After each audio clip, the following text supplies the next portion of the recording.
드디어 등장하지 않았던 새로운 전술이 등장했다. 토너먼트 첫 경기, 클린스만이 꺼낸 비장의 무기는 바로 3백이었습니다. 클린스만 감독이 이끄는 대한민국 축구 국가대표팀은 31일 새벽 1시 2023 카타르 아시안컵 16강전의 승부차기 끝에 사우디를 꺾고 8강에 진출했습니다.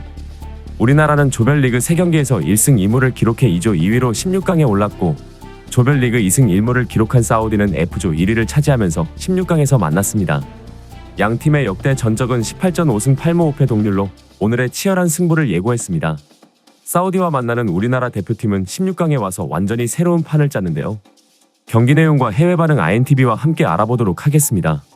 클린스만 감독은 예상을 뒤엎고 3-4-3 포메이션을 들고 16강에 나왔습니다.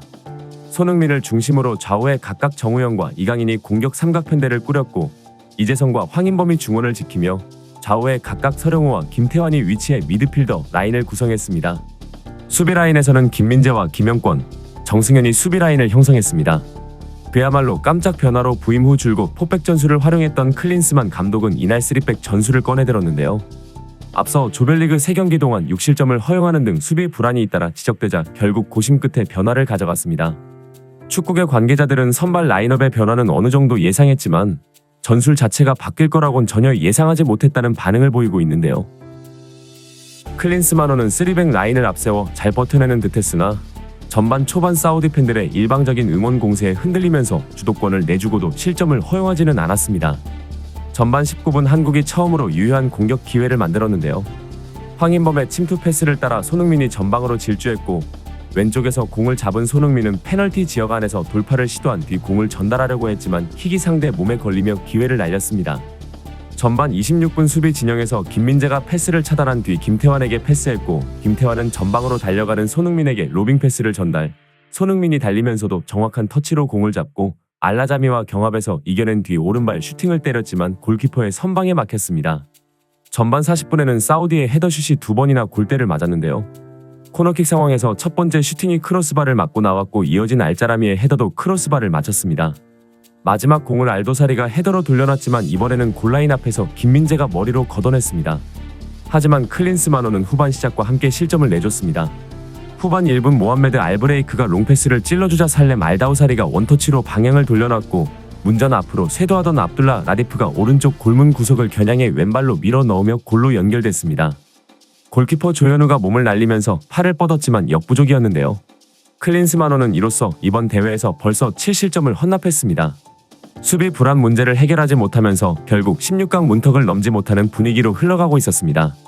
하지만 후반 40분 황희찬의 컷백을 황인범이 넘어지며 슈팅했지만 알카사르가 발로 막아냈고, 후반 41분에는 손흥민이 페널티 부근에서 때린 슈팅이 수비수의 발에 걸렸습니다. 30초 뒤 이강인의 크로스를 서령우가 헤더로 연결했지만 이번에도 알카사르가 막아냈습니다. 후반 추가 시간은 10분이 주어졌고, 한국은 이번에도 고른이 따르지 않았습니다. 서령우가 왼쪽에서 올린 크로스를 조규성이 경합을 이기고 머리를 댔지만 슈팅은 크로스바를 강타했고, 추가 시간 4분경 황희찬의 회심의 다이빙 헤더도 골키퍼 선방에 막혔습니다. 마지막 추가 시간 8분 김태환의 왼발 크로스가 반대편으로 넘어갔고 서령우가 헤더로 골대 쪽으로 보냈고, 이를 조규성이 머리로 밀어넣으며 극적인 동점골을 만들어냈습니다. 경기는 연장전으로 넘어갔습니다. 연장에서도 우리나라 선수들은 주도권을 가지고 계속 사우디를 몰아붙였는데요. 결국 연장에서 승부를 내지 못한 두 팀은 승부차기로 운명을 가릴 잔인한 순간이 왔습니다. 사우디의 선축으로 승부차기가 시작됐고, 사우디의 마메드 칸노와 손흥민이 한 번 키커로 나서 성공시켰습니다. 두 번째 키커인 사우드 압두라미드와 김영권도 승부차기를 성공시켜 2대2인 상황. 사우디의 3번 키커인 사미 알 나에의 킥이 조현우에게 막혔고, 대한민국의 3번 키커 조규성이 깔끔하게 성공시키면서 3대2로 앞서 나가기 시작했습니다.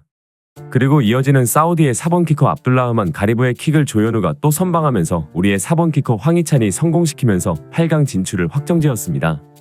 이날 경기를 본 해외 커뮤니티에서의 반응이 매우 뜨거운데요.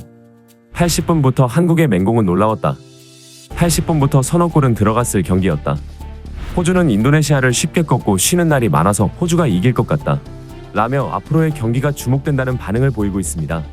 디애슬레틱에서는 한두 경기에서 부진한 모습을 보이며 예상치 못한 경기의 흐름을 보여준 그들이었지만, 중요한 토너먼트에서 결국 승리를 기록하며 더 높은 곳까지 올라가는 이기는 축구가 무엇인지, 왜 그들이 아시아 최강인지 다시 한번 보여주었다.